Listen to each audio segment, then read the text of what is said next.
अस्सलाम वालेकुम। आज अक्टूबर 19 2020 का ये एडिटोरियल पेज है। ये एग्रीकल्चर के हवाले से एडिटोरियल पेज है, वेरी इंपॉर्टेंट एडिटोरियल पेज है। पहले भी एक एडिटोरियल पेज रिलीज़ हुआ था इससे रिलेटेड, जो पाकिस्तान की में जो अभी जो क्रॉप्स हैं उसमें क्राइसिस, उसकी जो प्रोडक्ट्स में कमी आई है, इसके हवाले से एडिटोरियल पेज है। इसमें ये बोला जा रहा है कि ये क्राइसिस जो पैदा हुए हैं जो फूड इनसिक्योरिटी के हवाले से, इसका ये रीज़न क्या है, क्योंकि क्लाइमेट एक बिग थ्रेट है, एक बिग चैलेंज है। उसकी वजह से जो क्रॉप्स वगैरह हैं, जो जैसे कि कमंद है, जैसे वीट है, ये क्या है, इसकी प्रोडक्शन में कमी आई है, जिसकी वजह से प्राइसेस हैं वो भी बढ़ना शुरू हो गए हैं। तो ये वेरी इंपॉर्टेंट है। उसमें ये बोला गया 35% पेज में एडिटोरियल पेज में ये बोला गया था जो इकानमी है पाकिस्तानी वो भी पीछे हुई है, जिसमें एग्रीकल्चर बहुत हाईली इफ़ेक्टेड हैं। और चाहिए कि जो रिसर्च भी होना चाहिए, रिसर्च से की मदद से एग्रीकल्चर को बेहतर से बेहतर अच्छी तरह के बनाएं। जो प्रीवियसली जो ओल्ड किस्म के वैराइटीज़ के जो सीड्स हैं वो उसको कल्टीवेट किए जाते हैं, लेकिन वो आउटपुट अच्छी प्रोडक्टिविटी नहीं देते हैं। तो क्योंकि रिसर्च की ज़रूरत है, कंट्री में रिसर्च कम होती है, इसकी वजह से ये प्रॉब्लम कंट्री फेस कर रहा है। ये प्रीवियसली वाला एडिटोरियल पेज वेरी इंपॉर्टेंट है। अगर आपने वो भी नहीं देख लिया तो वो ज़रूर देख लीजिएगा, वेरी इंपॉर्टेंट है। किसी भी कॉम्पिटिटिव एग्जाम के पॉइंट ऑफ व्यू से हम बात करें तो ये वेरी इंपॉर्टेंट है। तो हम इसमें से ये भी पढ़ेंगे पाकिस्तान की जो एग्रीकल्चर सेक्टर है वो कहाँ है, कि वो कैसा है। उसमें 47 के हवाले से जो पाकिस्तान में प्राइसेस हैं ये भी बढ़ना शुरू हो गए हैं। सो हम स्टार्ट करते हैं। एग्रीकल्चर वॉज क्या है, Pakistan agriculture sector has been in distress for a long time owing to the poor policies official neglect. ये बोला जा रहा है पाकिस्तान एग्रीकल्चर वो क्या है, डिस्ट्रेस में, वो एक ख़तरे में है, एक डिस्ट्रेस में, something that's very bad situation, जो कि पुअर पॉलिसी और ऑफिशियल निगलेक्ट, जो ऑफिशियल है गवर्नमेंट है उसको नज़रअंदाज कर रही है। दिस इज़ ये क्या है, reflected in dividend crop yield. इसकी वजह से जो ये है कि जो क्रॉप की प्रोडक्शन है उसमें भी कमी आई है। Dividend means something that in decrease, उसकी प्रोडक्शन में क्या है, कमी आना, उसको डिविडेंड कहते हैं। डिक्रीज फार्म इनकम्स भी कम होना शुरू हुई है। एंड इंक्रीजिंग रूरल पावर्टी, जो पावर्टी है जो रूरल जो देहाती में वहाँ पावर्टी रेशियो भी बढ़ना शुरू हो गया। एंड फूड प्राइसेस इंक्रीज, वह फूड प्राइसेस भी बढ़ना शुरू हो गया है। कॉन्सिक्वेंटली मीन्स ये कॉन्सिक्वेंसेस बना है, उसके रिजल्ट से the share of agriculture in the national GDP has diminished to 19% from 27% in the last 2 decades. ये बोला जा रहा है। पर जो पाकिस्तान की कॉन्सिक्वेंसेस के हवाले से हम नताइज के हवाले से बात करें तो GDP है ये कम 27 से लेकर 19 तक आ गई है। ये 27 से लेकर 19 तक आ गई है, एक GDP कम हुई है जो लास्ट 2 डेकेड्स में, लास्ट 20 साल के अंदर। हैंस जहाँ से वैन minister for national food security research Syed Fakhar Imam blames, जो नेशनल फूड सिक्योरिटी के जो रिसर्च के जो मिनिस्टर हैं सैयद फ़खर जमान है, उसने क्या ब्लेम लगाया है, उसने इल्ज़ाम लगाया है past government for having neglected this important sector.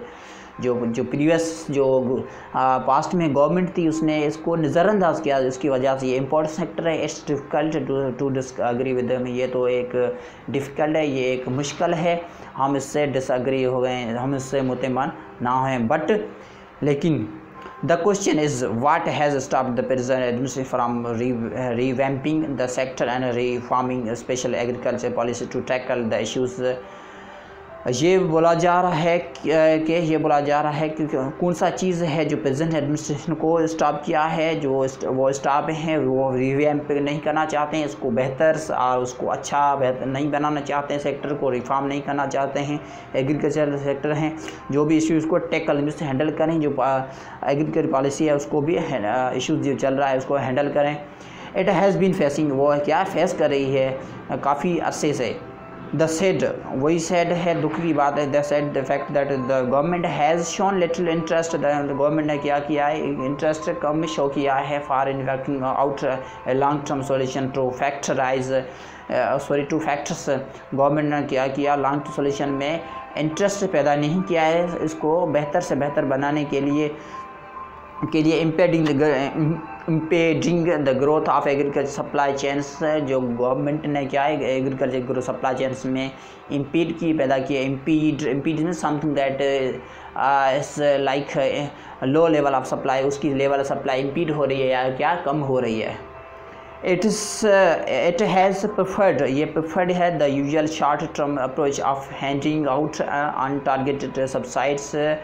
ये एक प्रेफर की बात है, जो यूजुअल आम तौर पर हम बात करें शॉर्ट टर्म अप्रोच के हवाले से, हैंडिंग आउट अनटारगेट, उसको टारगेट नहीं, सबसाइड्स में छोटी जो साइड हैं उसको अनटारगेट किया है।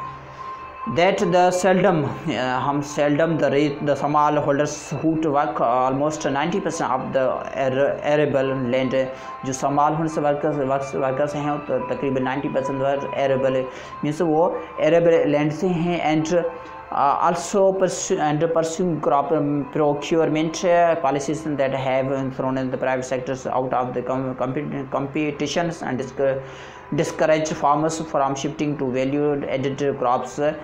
ये बोला जा रहा है कि परस्यूमेंट ताकब करना, पीछे करना, जो क्रॉप की प्रोडक्शन है उसमें इसे प्रोक्योरमेंट परस्यू करना नहीं परस्यू किया जा रहा है। दैट उसकी वजह से जो प्राइवेट सेक्टर से कंपटीशन और डिस्करेज किया, जो फार्मर्स हैं उसको भी डिस्करेज किया जा रहा है कि उसको अच्छी वैल्यूज नहीं मिलती है, अच्छी उसकी आउट प्रोडक्टिविटी नहीं मिलती है।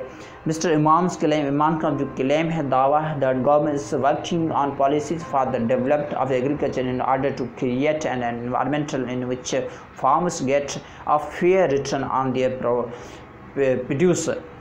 जो इमाम का एक दावा है कि गवर्नमेंट काम कर रही है उसकी पॉलिसी पे, जो डेवलप से जो एग्रीकल्चर डेवलपमेंट है उसको बेहतर बनाने के लिए एनवायरमेंट के साथ एक एनवायरमेंट साथ है, तो उसको एक आर्डर क्रिएट करें, in order to create environment in which farmers get fair, जो फार्मर हैं एक अच्छे तरीके से फेयर और प्रोडक्ट भी हासिल करें।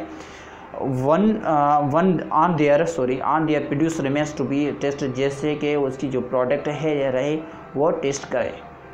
Multiple means many times, multiple factors are blame for diminishing, इससे ये बात की जाए बहुत ज़्यादा फैक्टर हैं, हम उसको वो भी ब्लेम किए जा रहे हैं, वो भी कम है, एग्रीकल्चर प्रोडक्टिविटी भी कम है।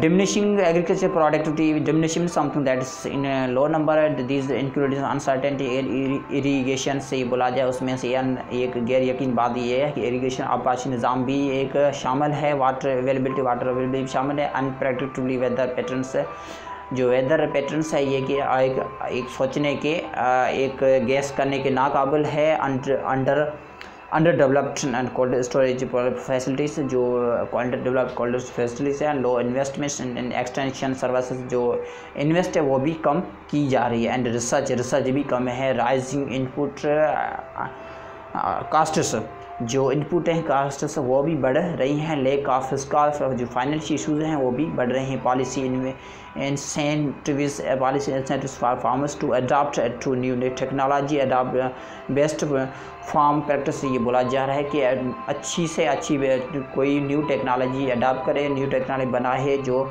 नई फार्म्स प्रैक्टिस पे बेस हो। सरप्राइजिंग हेरस की बात यह है कि सनलाइक अदर क्रॉप्स राइस, ये हेर की बात है कि दूसरे क्रॉप्स हैं, जो दूसरे फसलें हैं, राइस यील्ड्स मीन्स देना, जो राइस की प्रोडक्शन है more than trebled in the last for few years, जो राइस की प्रोडक्शन है वो भी क्या है ट्रेबल हुई है, because of investment by private sector hybrid rice technology. उसका मकसद ये है, उसका वजह मेन सबब यह है उसके इन्वेस्टमेंट जो प्राइवेट सेक्टर में हाइब्रिड हुई की वजह से resulting in additional income for rice farmers in Sindh and Punjab and increase of more than 1 billion in export revenues. ये बोला जा रहा है कि जो उसके रिज़ल्ट में है एडिशनल इनकम जो राइस फार्मर्स ने सिंध पंजाब वो बढ़ा हुआ है 1 बिलियन से, एक्सपोर्ट जो है रेव एक्सपोर्ट वो बड़ा है 1 बिलियन से ज़्यादा। दिस इंडिकेट करता है, indicate means to sign out करना, that the government could revive the agriculture sector by investing in research. ये बोला जा रहा है गवर्नमेंट को चाहिए वो कि गवर्नमेंट रिवाइव करें इस एग्रीकल्चर सेक्टर है, इन्वेस्ट करके रिसर्च, अगर इन्वेस्ट करके डिफरेंट जो प्रोजेक्ट हैं इन्वेस्ट करके रिसर्च करें, involving the private sector and supply chain, private sector उसके साथ मिलकर इसको बेहतर बनाएं। Promoting use of modern technology, जो मॉडर्न टेक्नोलॉजी को भी प्रोमोट करें, उसको भी बेहतर बनाएं। Helping farmers adapt to international farm practice, जो फार्मर्स हैं, जो मज़दूर किसान हैं, उसकी मदद करें हैं, जो इंटरनेशनल न्यू फॉर्म टेक्नोलॉजी उसको भी अडाप्ट करें। Agriculture is the main stream, agriculture एक क्या है, main stream of Pakistan economy है। इट एम्प्लॉयज़, एग्रीकल्चर कितना परसेंट एम्प्लॉय करते हैं, 40% वर्क फोर्स ये बोला जा रहा है पाकिस्तान में जो एग्रीकल्चर एम्प्लॉयज़ करती है। 40% provides raw material for more than 2/3 of the merchandise experts, more than 2/3 of merchandise को एक्सपोर्ट करती है। And can help eradicate means वो एक एरेडिकेट खतरे, एक बहरान से निकाल सकती है, पॉवर्टी से निकाल सकती है, एंड इंड हंगर को भी ख़त्म कर सकती है। बिसाइड इसके साथ साथ इंश्योर फूड सिक्योरिटी को भी इंश्योर कर सकती है। Further neglected of the sector will huge consequences for both farmers and the economy.